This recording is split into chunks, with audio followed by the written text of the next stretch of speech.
Hello friends, एक और नई कथा के साथ देवी राधा रानी की सच्ची कहानी जानिए कैसे खुद राधा रानी चली आई एक सेठ की बेटी बनकर। दोस्तों, इस कहानी में हम बात करेंगे कि किस तरह जब हम सच्चे मन से भगवान को पुकारते हैं तो वह दौड़े चले आते हैं और हमारी पुकार जरूर सुनते हैं।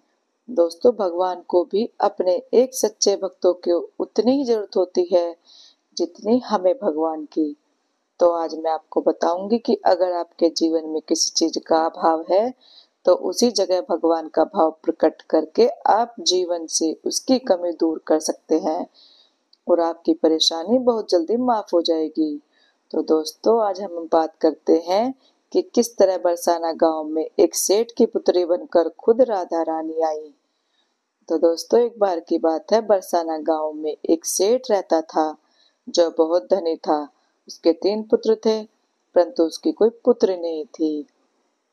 कुछ समय पश्चात उसकी पत्नी का देहांत हो गया और सभी पुत्रों की शादी हो गई।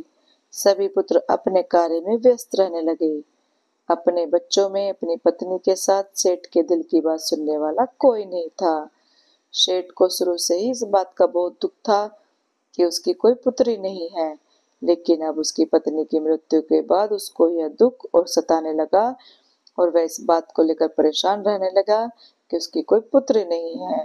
एक दिन एक महान पंडित उसके घर पर आए और उसे दुखी देखकर उसने पूछा, तुम्हें किस बात की परेशानी है? तुम क्यों दुखी हो? तो उसने अपने दुख का कारण पंडित जी को बताया कि कोई मेरी पुत्री नहीं है। इस वजह से मुझे अपने जीवन में यह भाव रहता है कि मेरी कोई पुत्री क्यों नहीं है। तो वह पंडित उनको कहता है, लोग, यह भी कोई परेशानी की बात है? तुम राधा रानी को अपनी बेटी मान लो। हमारे जीवन में जिस चीज की कमी होती है उसको भगवान ही पूरा कर सकते हैं। परेशान होने से क्या होगा? तुम राधा रानी को अपनी बेटी मानो और उससे अपने दिल की बात क्या करो। देखना, तुम्हें यह अभाव कभी नहीं सताएगा। सेठ को पंडित जी की यह बात अच्छी लगती है और वह ऐसा ही करता है। राधा रानी की मूर्ति लेकर आता है और प्रतिदिन भोजन करने से पहले राधा रानी को भोग लगाता है, फिर स्वयं भोजन करता है और सोने से पहले राधा रानी के साथ खूब बातचीत करता है। ऐसे ही करते करते वह दिल से राधा रानी को अपनी बेटी मानने लगा और वह भूल ही गया कि उसकी कोई बेटी नहीं है। उसे इस बात का आभास होने लगा कि उसकी पुत्री सच में है और वह बहुत दिल से उसे अपनी पुत्री मानने लगा।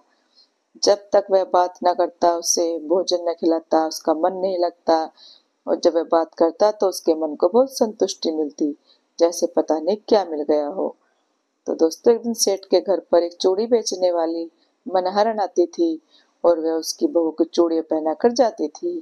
एक दिन वह चूड़ी बेचने घर पर आई और उसने सेठ के बेटों की तीनों बहुओं को चूड़ी पहनाई।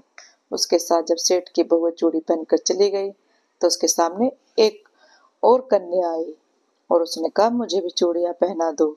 चूड़ी वाली ने सोचा कि शायद सेठ के घर पर कोई मेहमान आई है, तो उसने उसको भी चूड़ी पहना दी। उसके बाद वह चूड़ी वाली सेठ से पैसे मांगने सेठ की दुकान पर पहुंची और बोली, चूड़ी के पैसे दे दो। और उसने उससे पहले से अधिक पैसे मांगे तो सेठ ने कहा, तुमने चूड़ी के दाम बढ़ा दिए हैं क्या? तो उसने कहा, नहीं, मैंने चूड़ी का दाम नहीं बढ़ाया, परंतु आज मैं 4 को चूड़ी पहना कर आया हूँ। उसने कहा, मेरे घर पर तो 3 ही बहू है। तो उसने कहा, नहीं, मैंने आज 4 को चूड़ी पहनाई है। सेठ ने कहा कि तुमसे कोई गलती हुई है, मेरे घर तो चूड़ी पहनने के लिए मेरी सिर्फ 3 बहू है। तो उसने 3 के पैसे चूड़ी वाले को दिए और चूड़ी वाली भी बिना कुछ कहे पैसे लेकर अपने घर चली गई। रात को सेठ घर आया और हमेशा की तरह राधा रानी को भोग लगाकर और खूब सारी बातें करके सो गया। उस दिन रात को सेठ के सपने में राधा रानी आई और कहने लगी, बाबा, तुमने चूड़ी वाले को मेरी चूड़ी के पैसे क्यों नहीं दिए? जब तुम मुझे अपनी बेटी मानते हो, तुमने मेरी चूड़ी के पैसे क्यों नहीं दिए? और ऐसा कहकर वह एक लाडली बेटी की तरह रोने लगी। यह सब देखकर सेठ की आंखें खुल गई और वह भी रोने लगा। जब सुबह हुई तो वह चूड़ी वाले के घर गया और बहुत सारी स्वर्ण मुद्राएं उसके पैरों में रख दी और उसने बताया, तुम कल सच बोल रही थी, तुमने कल 4 को चूड़ी पहनाई थी। मैंने राधा रानी को अपनी बेटी माना है। तुम बहुत भाग्यशाली हो जिसको राधा रानी के दर्शन हुए हैं। मैं इतने दिनों से उनके दर्शन को तड़प रहा हूँ और तुमने एक बार में ही उनके दर्शन कर लिए। यह बोलकर रोने लगा और बोला कि तुम्हें चूड़ी का जो भी दाम चाहिए मुझसे मांग लो। यह सुनकर मनहरण की आंखों में भी आंसू आ गए और उसने मन में सोचा, जब मुझे खुद राधा रानी के ही दर्शन हो गए तो इससे ज्यादा मुझे और क्या चाहिए। और उसने सेठ के सामने हाथ जोड़कर कहा कि तुम्हारी वजह से मुझे राधा रानी के दर्शन हुए हैं, जिससे मेरा यह जीवन सफल हो गया। मुझे कुछ नहीं चाहिए। तो दोस्तों देखा कि जब हम भगवान को दिल से पुकारते हैं, उनकी पूजा अर्चना करते हैं, तो वह कैसे हमारे पास दौड़े चले आते हैं। आशा करते हो आपको यह कहानी बहुत अच्छी लगी होगी और आप भी अगर किसी वस्तु को लेकर परेशान हैं तो भगवान से प्रार्थना कर सकते हैं, वह आपकी प्रार्थना जरूर सुनेगा। तो दोस्तों कैसी लगी आपको ये कहानी? अच्छी लगी हो तो लाइक कमेंट और शेयर करना और चैनल को सब्सक्राइब करना। Thank you.